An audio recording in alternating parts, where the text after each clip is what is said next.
الحمدللہ رب العالمین الصلاۃ والسلام علی اشرف الانبیاء والمرسلین وعلی آلہ واصحابہ ومن سنتہ الی یوم الدین اللہم اجعلنا منہم ومن الذین آمنوا وعملوا الصالحات وتواصوا بالحق وتواصوا بالصبر آمین یا رب العالمین۔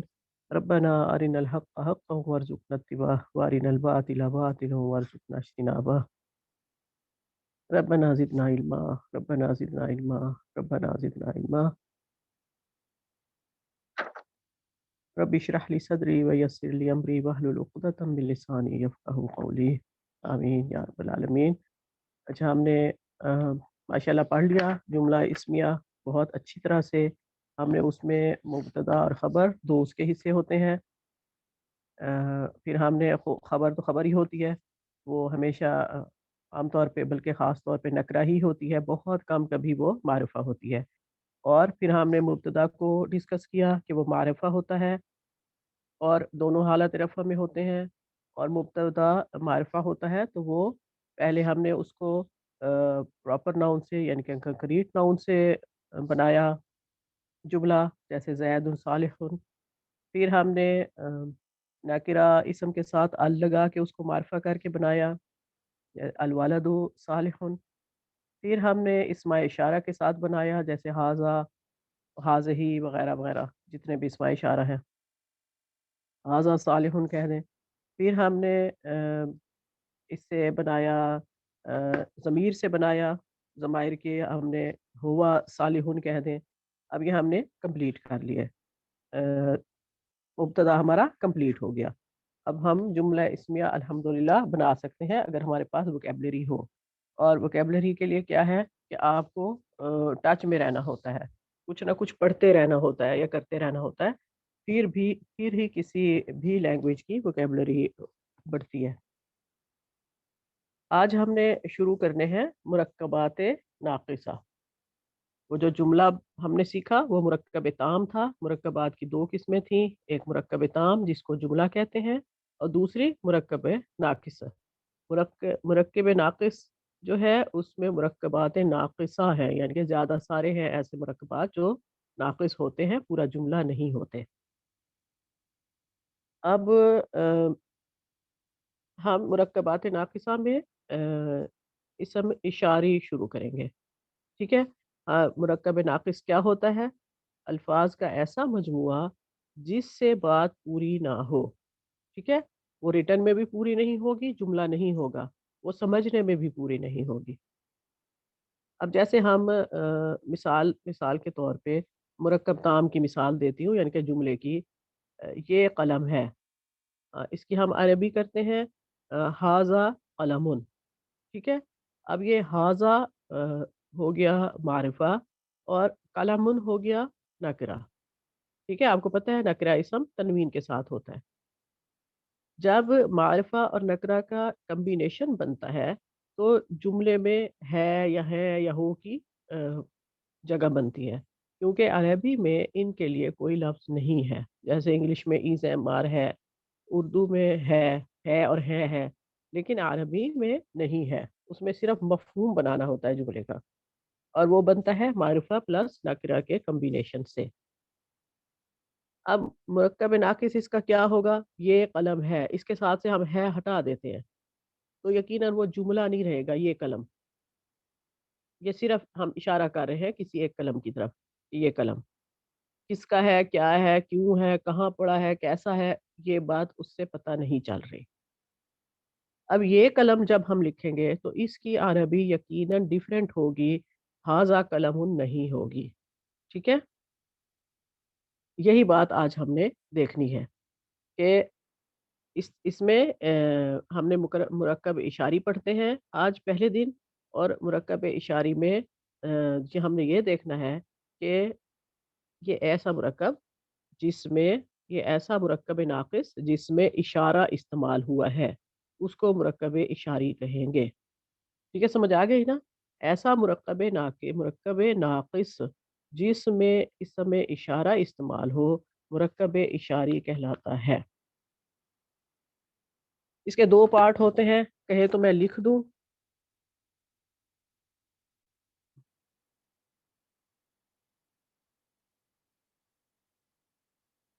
یہ اس کے دو پارٹس ہوتے ہیں، اسم اشارہ یعنی کہ مرکب اشاری مل گیا، اس کے ساتھ یہ ملا ہوا نہیں ہوتا، اس کے دو پارٹس ہوتے ہیں، اسم اشارہ یعنی کہ جس اسم کے ساتھ کسی چیز کی طرف اشارہ کیا جا رہا ہے، اور دوسرا پارٹ ہوتا ہے مشار الیہ.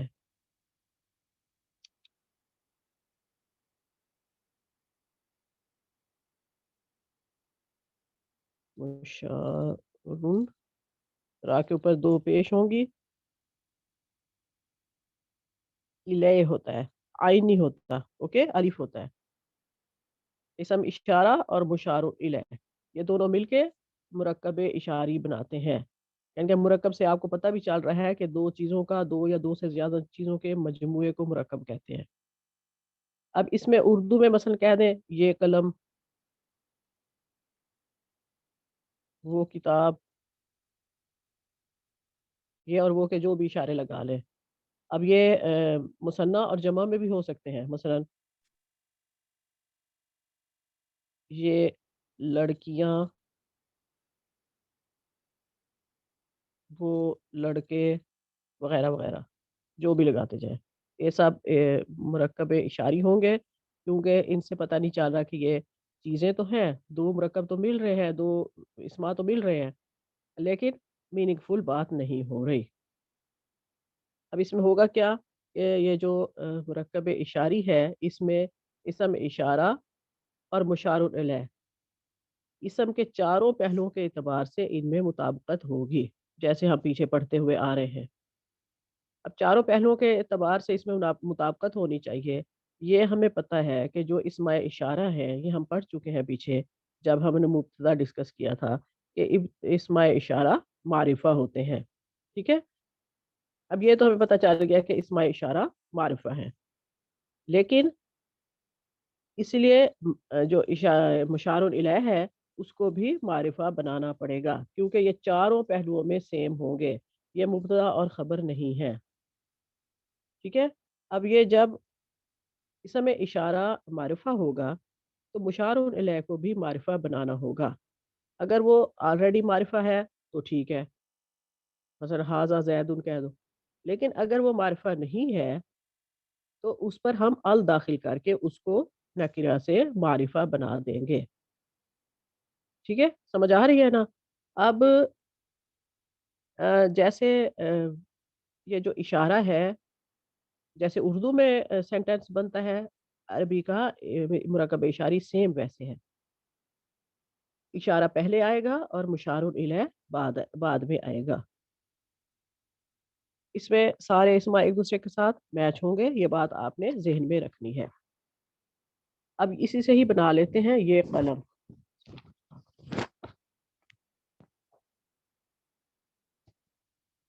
اردو کا ایک سینٹینس ہم نے ہاف لیا، یہ قلم.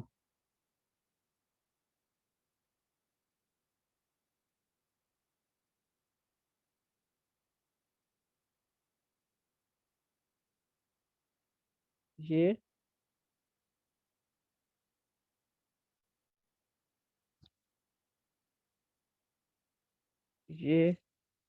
قلم. اب اس کے ساتھ ہے نہیں ہے، اس کی وجہ سے یہ جملہ نہیں ہے. اب اس میں اشارہ کیا ہے؟ یہ اس میں اشارہ، اور قلم کیا ہے؟ مشار الیہ. مشار الیہ یہ لفظ مل جاتا ہے کیونکہ انگلی کے ساتھ لکھ رہی ہوتی ہوں، تو آپ پلیز جو بول رہی ہوتی ہوں اس پہ وہ کیا کریں. مشار اب لیتا ہے مشار الیہ. ٹھیک ہے، اب اسم اشارہ یہ کے لیے کیا لفظ استعمال ہوتا ہے؟ کوئی بولے. ھذا. ھذا. لیکن ہم جب یہ پڑھ رہے ہوں گے اسم اشارہ تو مشار الیہ پہلے لکھیں گے. تاکہ ہمیں پتہ چل جائے کہ مشار الیہ مذکر ہے یا مؤنث ہے، یا مثنیٰ ہے یا جمع ہے، جو بھی ہے، تو اس کے سیم اس کے لیے جو اشارہ یوز ہوتا ہے وہ ہم لگائیں گے۔ اب مشار الیہ، آپ کو میں نے بتایا کہ یہ دونوں معرفہ ہوں گے، ٹھیک ہے، اشارہ بھی اور مشار الیہ بھی۔ اب قلم کو معرفہ کرنے کے لیے ہم کیا کریں گے؟ ایسا بولیں۔ ال لگا دیں گے۔ ال لگائیں گے۔ جب ال لگائیں گے تو قلم کو کیا آخر میں سائن کیا لگے گا؟ پہلے قلم قلم ہوگا اور ال لگائیں گے تو القلم ہو جائے گا۔ ہو جائے گا، ٹھیک ہے، ال لگانے سے تنوین ختم ہو جاتی ہے، ٹھیک ہے۔ اب اس کے کمپیٹیبل اسم اشارہ بتائیں۔ قلم کیا ہے؟ مذکر واحد ہے، ٹھیک ہے، تو اس کے ساتھ اشارہ کیا آئے گا؟ وہ بھی حاضہ مذکر واحد آئے گا، حاضہ، ٹھیک ہے۔ اب حاضہ اور القلم دونوں مل کے مرکب اشاری بنے ہیں، لیکن جب حاضہ کو القلم کے ساتھ ملا کے پڑھیں گے تو آپ کو پتہ ہے کہ یہ جو الف ہوتا ہے یہ حمزۃ الوصل ہوتا ہے، یہ پھر پڑھا نہیں جائے گا، اس کو پڑھا جائے گا حاضل قلم، ملا کر پڑھنے سے اس کا حمزۃ الوصل پڑھا نہیں جائے گا، یہ صرف پھر لکھنے میں ہی آئے گا۔ اب جو بھی ہم اسم مشار الیہ ہوگا، پہلے ہم نے اس کو دیکھنا ہوگا کہ ہمیں اس کا مکمل علم ہونا چاہیے کہ اس کے ساتھ ال لگنا ہے یا نہیں لگنا، اور اگر ال لگایا ہے وہ مذکر ہے، مؤنث ہے، واحد ہے، جمع ہے، جو بھی ہے اس کے حساب سے ہم اس میں اشارہ یوز کریں گے۔ اور اگر بتایا گیا ہے قریب کا اشارہ تو قریب، جیسے میں نے یہاں یہ لکھا ہے، اگر میں یہاں وہ لکھتی تو کیا اشارہ آنا تھا؟ بتائیے، وہ قلم ہوتا تو کیا اشارہ آتا؟ ذالک۔ ذالکا، ٹھیک ہے۔ اب یہ اسی کے حساب سے اشارہ لگانا ہوگا۔ اب ہم کوئی پریکٹس کر لیتے ہیں کسی ایک اس سے، مثلا ہم لکھتے ہیں یہ مسلمان ہے، یہ مسلمان ہے۔ اب اس کا ترجمہ بتائیں، کیونکہ ہم کر چکے ہوئے ہیں جملہ اسمیہ۔ ھذا مسلم۔ ھذا مسلمون،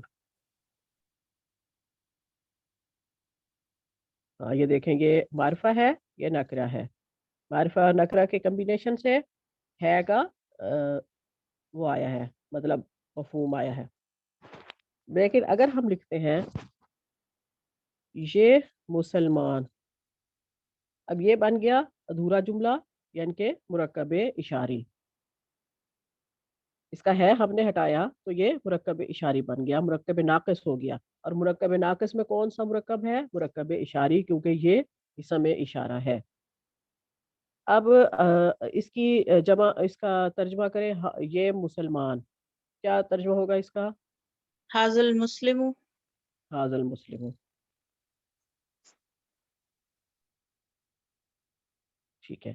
اب یہ جو مسلموں کے اوپر دمہ نظر آ رہا ہے، اس سے ہمیں یہ پتہ چل رہا ہے کہ یہ حالت رفع میں ہے، المسلم حالت رفع میں ہے، تو ھذا بھی حالت رفع میں ہی ہوگا، کیونکہ اس کی ہم جو رفع، نصب اور جر ہے وہ اسم اشارہ سے نہیں، مشار الیہ سے پہچانیں گے، کیونکہ ھذا کیا ہے؟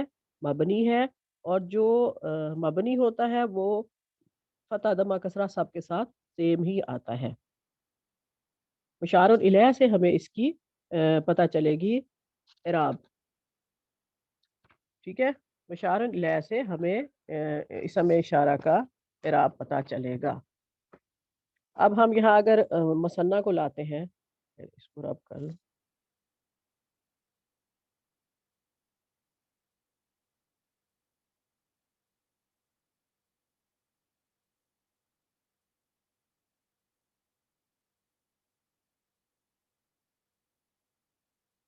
اگر ہم مثنیٰ کو لاتے ہیں، ہم کہتے ہیں یہ دو مسلمان،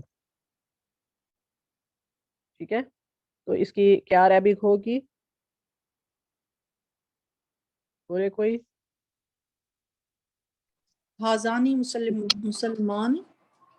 دیکھیں اب یہ پہلے ہم نے میں نے آپ کو بتایا تھا کہ مشار الیہ کو لکھنا ہے. اب مشار الیہ کیا ہوگا؟ المسلمانی. آنی کی آواز آپ کو یاد ہونا چاہیے مثنیٰ کے لیے ہوتی ہے، آنی اور عینی کی. مثنیٰ مرفوع کے لیے آنی ہوتا ہے اور مثنیٰ مجرور کے لیے یا منصوب کے لیے عینی ہوتا ہے. ٹھیک ہے. اب ہم پہلے کیا لکھیں گے؟ جب بھی اس کی کنسٹرکشن کریں گے پہلے مشار الیہ کو لکھنا ہے. المسلمان. ٹھیک ہے. اب المسلمان کو دیکھ کے ہم نے اشارہ لگانا ہے.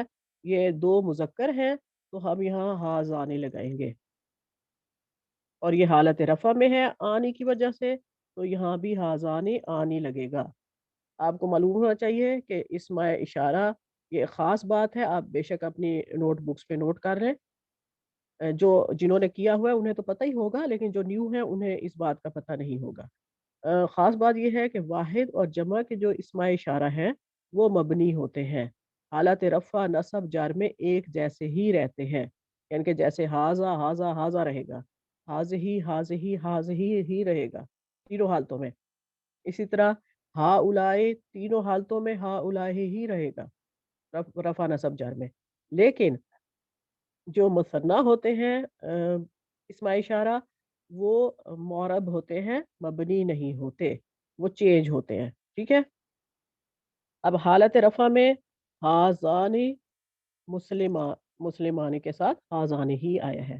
لیکن اگر جب ہم اس کو حالت نصب یا جر میں لکھیں گے تو المسلمانی تو حالت رفع ہوتی ہے. اس کی مثنیٰ کی حالت جر اور نصب کیا ہوتی ہے؟ دو مسلمان اگر جار یا نصب میں ہوں گے تو اس کو المسلمانی کی بجائے کیا لکھیں گے؟ کوئی بولے. المسلمون. مسلمون تو جمع ہوتی ہے. مسلمینی مسلمین. مسلمانی مسلمینی مسلمین. ٹھیک ہے. اسی طرح المسلمینی ہوگی، مینی ہوگی حالت نصب یا جر، دونوں میں یہی یوز ہوگا. اب اس کے کمپیٹیبل ہم نے اشارہ لگانا ہے. آپ کو میں نے بتایا کہ جو مثنیٰ ہوتا ہے وہ معرب ہوتا ہے. اب مسلمینی کے ساتھ یہاں اشارہ کیا لگے گا؟ ہازینی. ہازینی. ہازینی. ٹھیک ہے. اب یہ بات آپ لوگوں نے خاص طور پہ ذہن میں رکھنی ہے. جو نیو ہیں ان کے لیے تھوڑا سا ڈیفیکلٹ ہوگا، لیکن یہ مزہ آتا ہے، ڈیفیکلٹ نہیں ہوتا. اب ہم آتے ہیں جمع کی طرف. ٹھیک ہے.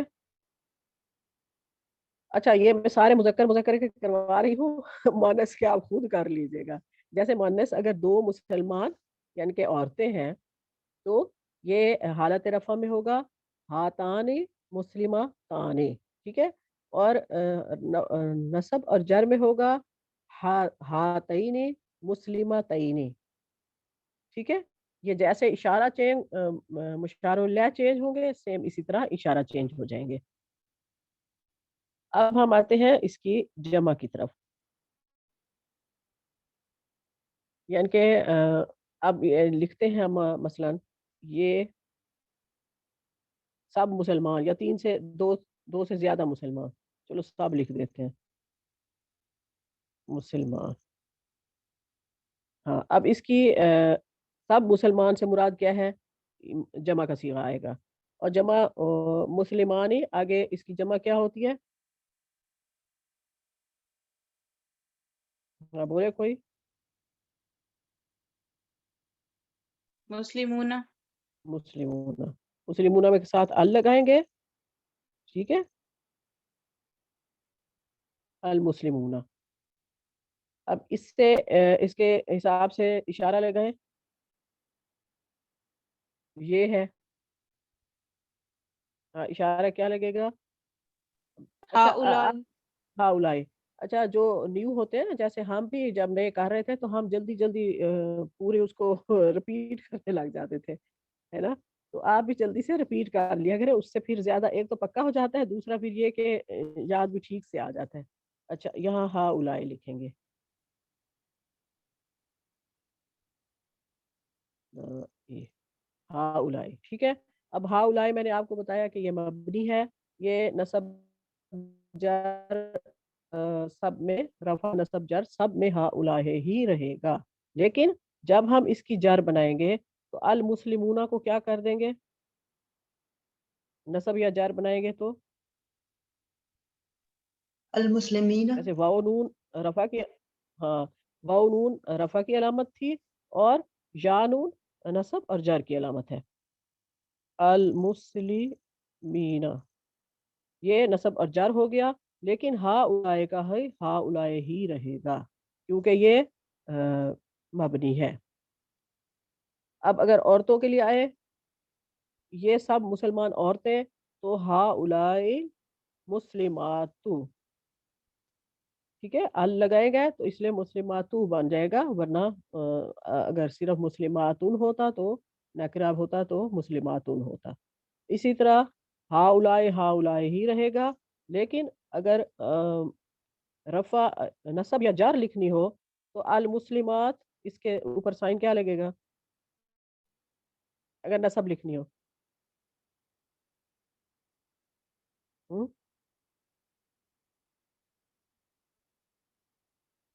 مسلمات، تین نہیں آئے گا، تیس ال آئے گا نا، المسلماتی، کیونکہ اس کے فتح نہیں ہوتی. یہ حالت نصب اور جر دونوں میں ہی کسرہ لیتا ہے یہ جمع مؤنث سالم. ایک خاص بات رہ گئی ہے، وہ بھی بتا دوں کہ جب ہم بروکن پلولر کی کرتے ہیں، یعنی کہ غیر عاقل کی جمع مکسر، وہ آپ کو سب بار بار یہی بتائی جا رہی ہے، اس کے ساتھ کیا ہوگا؟ اشارہ کیا استعمال ہوگا؟ واحد مؤنث کا. واحد مؤنث استعمال ہوگا. بس یہ بات ذہن میں رکھنی ہے، جو بھی غیر عاقل کی جمع مکسر ہوگی اس کے ساتھ اشارہ واحد مؤنث استعمال ہوگا. وہ کہیں بھی چاہے مذکر یہ اسم اشاری ہو، یا پھر پیچھے ہم مبتدا کو جب ڈسکس کر رہے تھے تو اس وقت بھی ہم نے یہی کیا تھا کہ اشارہ یا ضمیر مؤنث واحد مؤنث استعمال ہوگی بروکن پلولر کے ساتھ. جیسے اب القلموں کی ہی مثال لیتے ہیں. قلم کی جمع کیا ہے؟ اقلام. اقلام کے ساتھ ال لگے گا. اس کا آپ کو پتہ ہے کہ اس کا اعراب واحد کی طرح ہوتا ہے، جمع مکسر کا اعراب سیم واحد اسم کی طرح ہوتا ہے. اچھا، القلم، ٹھیک ہے، اس کی جمع ہے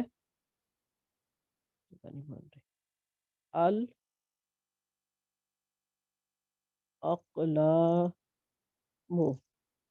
ٹھیک ہے، اس کی جمع ہے الاقلام. تو الاقلام کے ساتھ ہی آئے گا، القلم کے ساتھ حاضہ آئے گا، اور الاقلام کے ساتھ ہی آئے گا. بس یہ بات ذہن میں رکھنے والی ہے، باقی تو سارا الحمدللہ وہی ہے.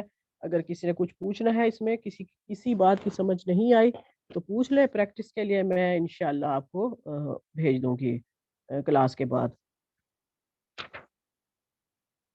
کیونکہ پریکٹس مسٹ ہے. آپ کوئی سے بھی اسم اشارہ بنائیں اور پھر ان کو جیسے مثنیٰ بھی بنائیں، جمع بھی بنائیں، کوئی آپ بروکن پلولر کا بھی لے لیں، اس کی بھی تھوڑی سی پریکٹس کر لیں، تو وہ پھر جیسے قلب ہے اس کی جمع قلوب ہے، بیت ہے اس کی جمع بیوت ہے، تو اس کے ساتھ دو تین ایسے بروکن پلولر کے ساتھ بنا کے دیکھ لیں، اور باقی آپ سمپل اس کے ساتھ بنا کے دیکھ لیں، تو انشاءاللہ اچھا ہوگا. اسٹینڈ کرتے ہیں. پوچھنا ہے کسی نے کچھ؟ ماشاءاللہ اچھے اسٹوڈنٹ ہیں، سب کو سمجھ آ رہی ہے. الحمدللہ. سبحانک اللہم و بحمدک، نشہد ان لا الہ الا انت، نستغفرک و نتوب الیک. اب انشاءاللہ ہم تفسیر کا شروع کرتے ہیں.